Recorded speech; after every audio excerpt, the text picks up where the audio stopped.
Hi, everyone. Welcome to Webinar Wednesday. I'm your host, Kelly Cawthorn, and I'm so glad you are able to join us today. Your eyes are an important part of your health, but can often be overlooked. You might think your vision is fine or that your eyes are healthy, but visiting your optometrist or ophthalmologist for a comprehensive exam is the most important way to be sure. While your eyes are amazingly intricate and resilient, sometimes some everyday activities can be harmful to your eyesight. Today's speaker, ophthalmologist and eye expert, Dr. Madhuri Chilikapati, will discuss how proper eye care is the key to preserving your vision. So let's learn a little bit about today's speaker. Dr. Chilikapati is board certified by the American Board of Ophthalmology. She practices at our main campus, Spring Medical and Diagnostic Center, and our Fort Bend Medical and Diagnostic Center. She's all over the place. Her clinical interests include pediatric ophthalmology, visual development in children, and tear duct obstructions. She enjoys spending time with her family and friends, and you can find them around town biking or exploring museums. Don't forget that we will be taking any of your questions at the end of the webinar. If a question happens to pop up in your head during the presentation, just type your question in the question box and we'll try to address it at the end of Dr. Chilikapati's presentation.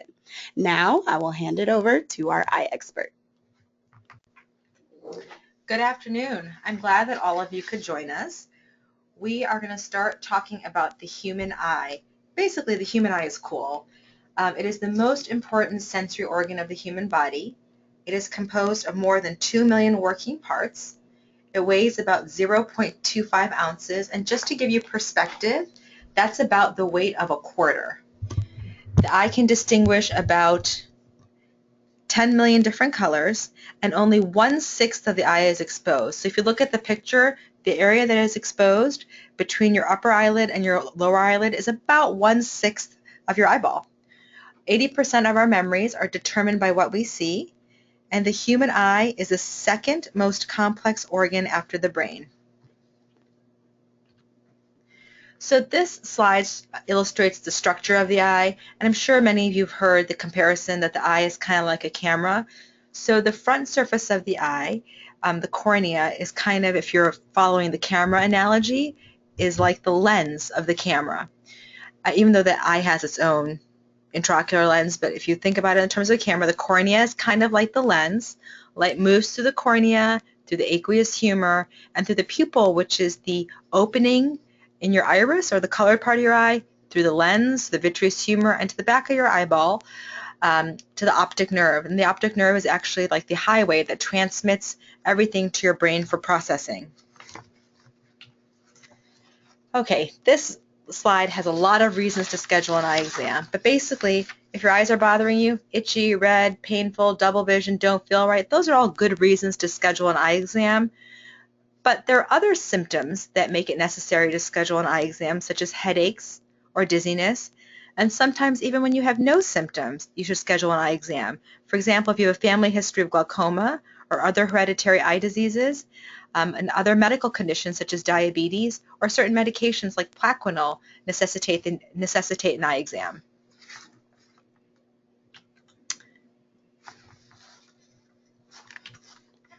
Why? So this slide talks about who should get their eyes examined. You know, eye exams are not only for people with poor vision. Here are some guidelines. You know, children receive regular screenings at well-child visits and will be referred for failed screenings, family history of heritable vision loss, or parental concern. Young adults should get their eyes checked once in their 20s and twice in their 30s. Adults should get their eyes checked at age 40 with regular checkups depending on health. When we say depending on health, what does that mean? Again, if you have other coexisting medical conditions such as diabetes or if you're taking certain medications. Adults age 65 and older should see an eye doctor every 1 to 2 years.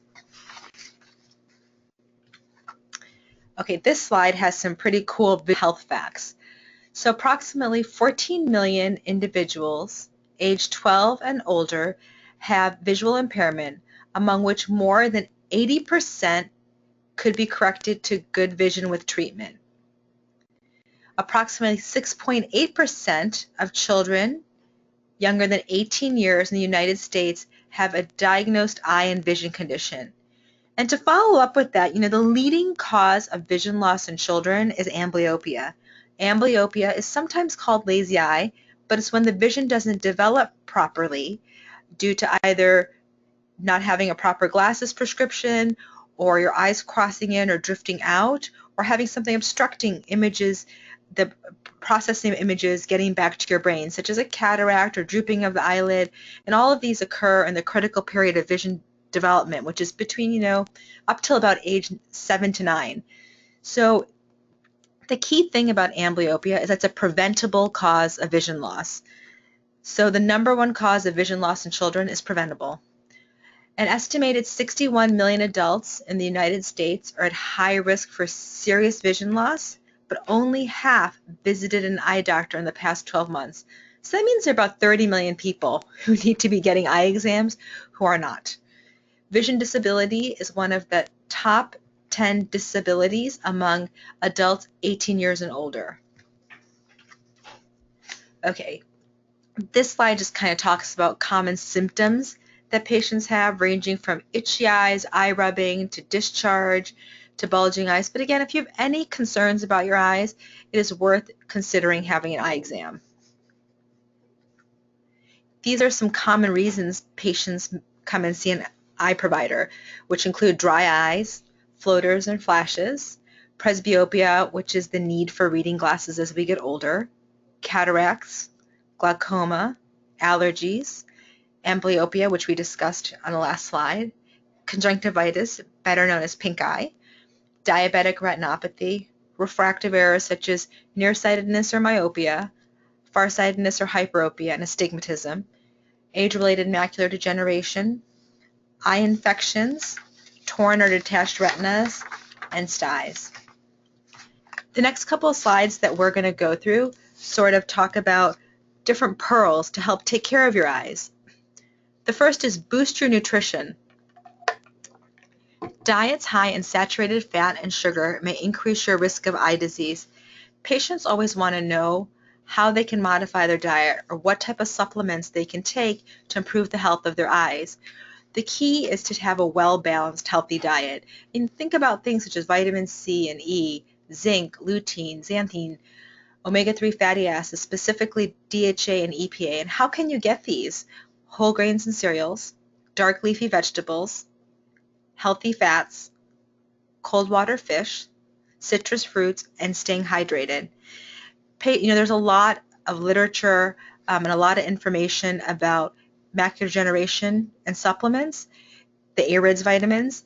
We really only recommend, even if you have macular degeneration or family history of macular degeneration, those vitamins are not designed for everyone. We really recommend you take them only under the counsel of an eye care provider. The next slide talks about UV protection. UV protection reduces your risk for cataracts, cancers, and other eye problems. You can get cancer of the skin around your eye. You can get cancer on the surface of your eye, that 1/6 that's exposed. And you can also get cancer inside of your eye. Other eye problems, you can also get other growths on the surface of your eye. Sun can increase your risk of macular degeneration. So how do we prevent this? Use sunglasses, not just when it's sunny, but all year round, not just during the summer. And don't be fooled. Just because it's cloudy doesn't mean those UV rays are not penetrating through the clouds. And when you're doing winter sports such as skiing and you're at high altitude, it's even more important because you're that much closer to the source of the UV rays. So suggestion is to choose sunglasses with 100% UV protection. Frames with a close fitting, wraparound style provide the best protection. Wearing wide brim hats not only protect your eyes, but the rest of your skin and your face. So you prevent things like wrinkles and other types of skin cancers. One other pearl is do not look directly at the sun because you can get damage to your retina. That is not an old wives' tale. Protect your eyes. Experts say 90% of eye injuries requiring a visit to the emergency room can be prevented with proper eyewear. So what does prevention mean? Safety eyewear for home repairs such as sawing, nailing, lawn mowing, sports-specific eyewear to improve your experience when bike riding, playing golf, with contact sports such as basketball. Make sure your sports glasses include lightweight, impact-resistant, polycarbonate or Trivex lenses for comfort and safety. 90% of eye injuries could have been prevented by safety eyewear. Contact lenses. It's important to keep your contact lenses clean. So clean your contact lenses properly and replace them as recommended.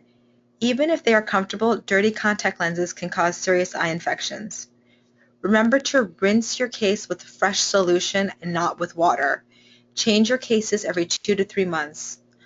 Wash your hands before handling your contact lenses. Also, remember to give your eyes a break. Do not wear contact lenses every day from the time you wake up to the time you go to bed. Really, the recommendation is to wear your contact lenses for less than 12 hours a day, and do not sleep with your contact lenses. Quit smoking. People who smoke are at greater risk of developing age-related macular degeneration and cataracts. Smoking can also exacerbate other eye conditions such as dry eyes.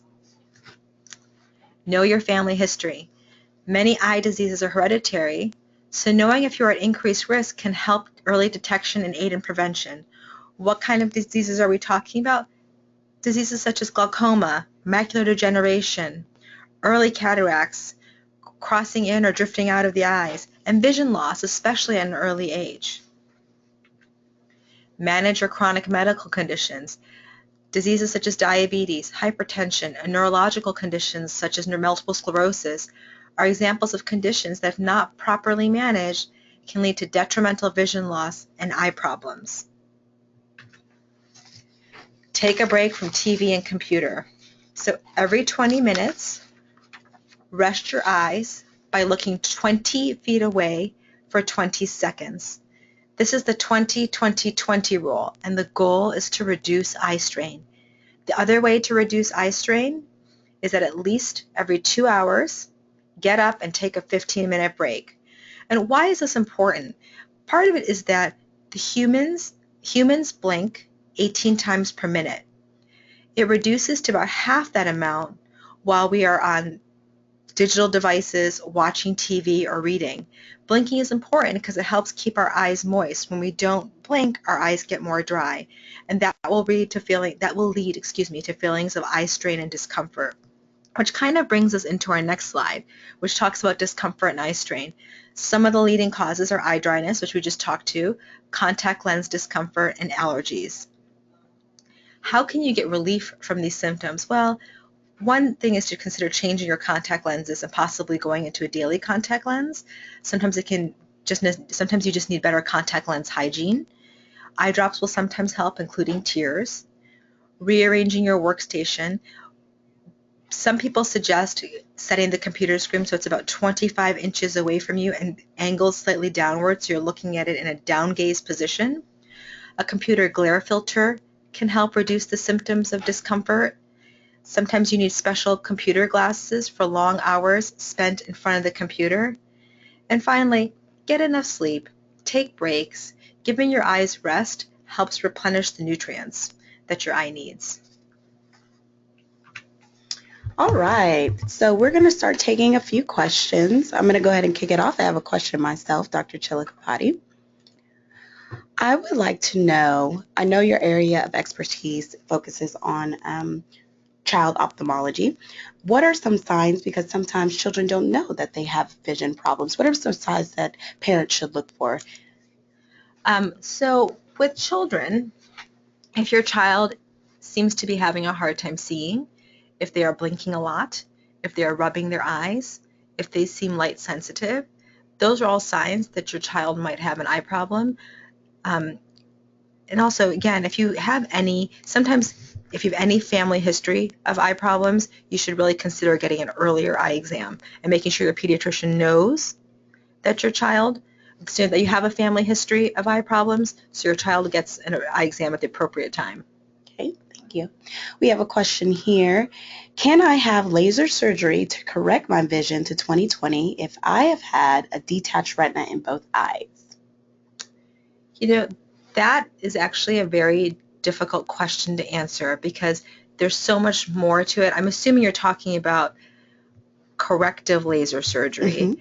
And it's hard to know whether you're I'm assuming that if you have any vision loss related to your retinal detachment, or if you just have a straight up prescription that can be corrected by laser surgery. So unfortunately, that's not something I can just answer without knowing more of your medical history. Sure. Medical history is very important.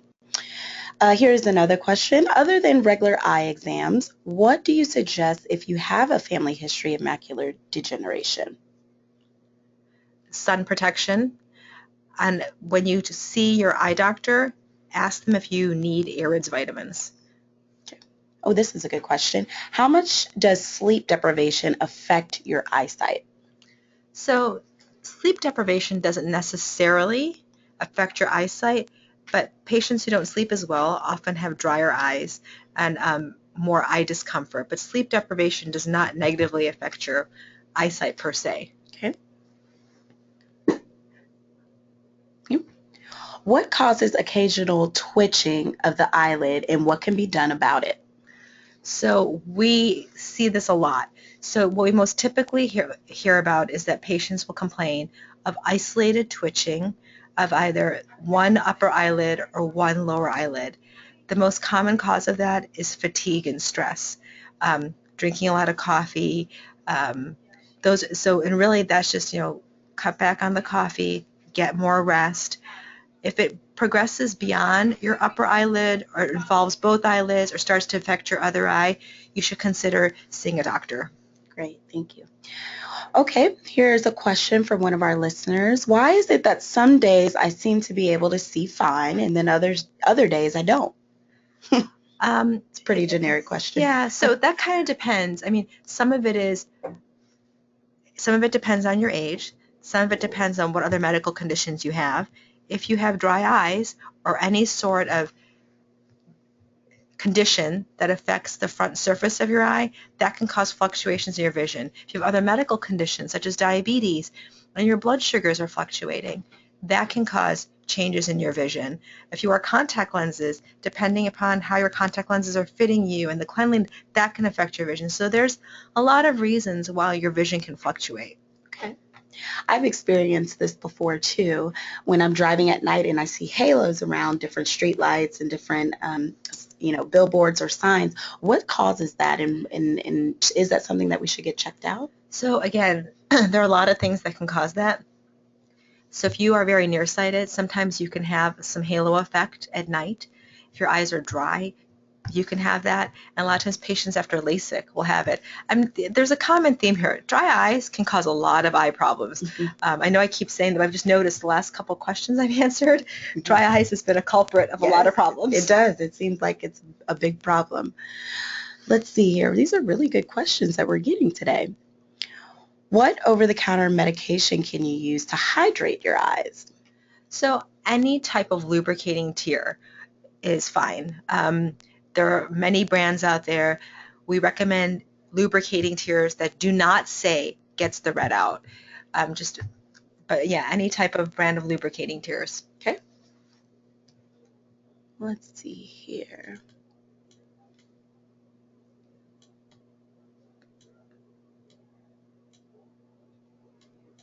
Can you expand a little bit on how hereditary can be a factor in vision problems? Can you explain a little bit more? I know we touched on it in the presentation, but what are some things that we should know about in regards to that? So I think that this question is specifically referring to glasses. Yes. Right, when you look at it? Yes. So glasses, one of the risk factors for your child needing glasses is if either parent wears glasses.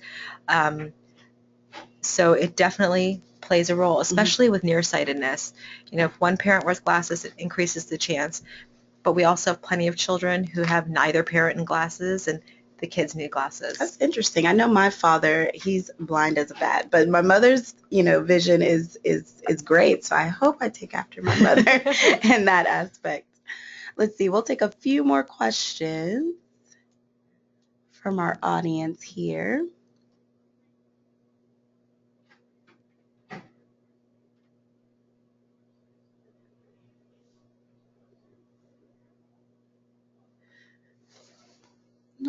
Okay, we have one person here. I've developed double vision, and the eye doctor told me to wait 1 month. still have it after 1 month. What causes that? And this particular person is 61 years old and has diabetes. So in that situation with diabetes, diabetes can definitely cause you to have double vision, but there are also a host of other things that can cause it that should be on the differential. But if your doctor it's very reasonable if your doctor thinks it is secondary to diabetes to wait a month and see if you improve. Okay. Well, blood sugar control is really important in that situation as well. Yes, and we did touch on that in the presentation Yes. earlier about how important it is to manage these chronic conditions because they do have an effect on your vision.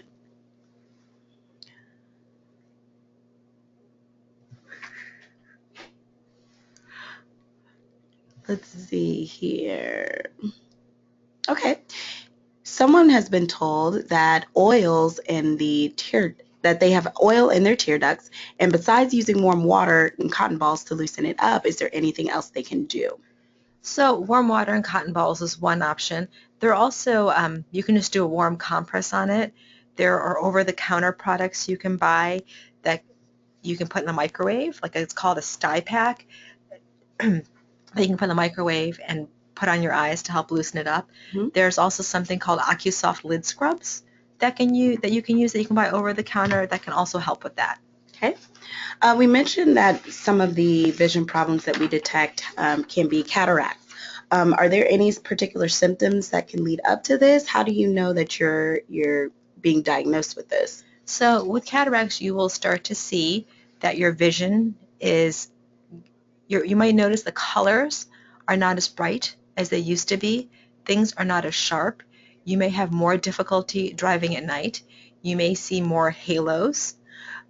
Those are all signs that halos when you're driving and stuff. Those are all signs that you may have cataracts. Okay. You mentioned that dry eyes were associated with many other vision problems. Are there over-the-counter medication for dry eyes? I know you touched on that too. And also, at what point do you need to see an ophthalmologist or an optometrist when the over-the-counter medication is not working? Yeah, so the starting point is always lubrication with tears. If you are doing tears and you are still feeling like your eyes are dry, you should see an eye care provider. Okay. We'll take one more question here.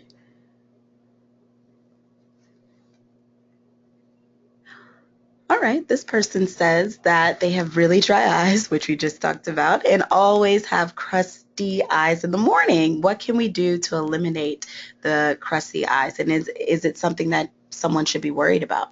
Yeah, I mean, if you are always having crusty eyes and you're already using lubrication, you could try doing some warm compresses, which we talked about earlier. And if you're still having the symptoms, you should probably get an eye exam. Perfect. Thank you so much, Dr. Chilikapati.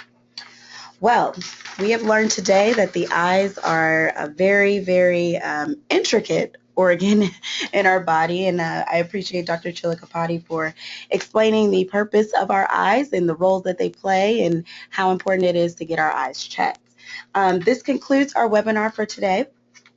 Again, I want to thank Dr. Chilikapati and everyone who joined us for today. This week is also Nurses Appreciation Week, and at Kelsey-Seybold Clinic, we appreciate all the hard work and support we receive from our nurses. So a special thank you that goes out to all of our nurses at all of our locations, and if you get a chance, take the time to thank a Kelsey-Seybold nurse too. In June, we have our upcoming webinar that will feature Dr. Koo, and he is going to be focusing on planes, trains, and automobiles, Travel Medicine 101. June is the perfect time to start traveling with your family, and we want to make sure that you know what you need to do to take care of both you and your family while you are traveling. So I think that's it for now. Be sure to follow us on social media. We're on Twitter, we're on Facebook, YouTube, Google+, and LinkedIn. We appreciate you joining us today, and we will chat next month. Thanks, everybody.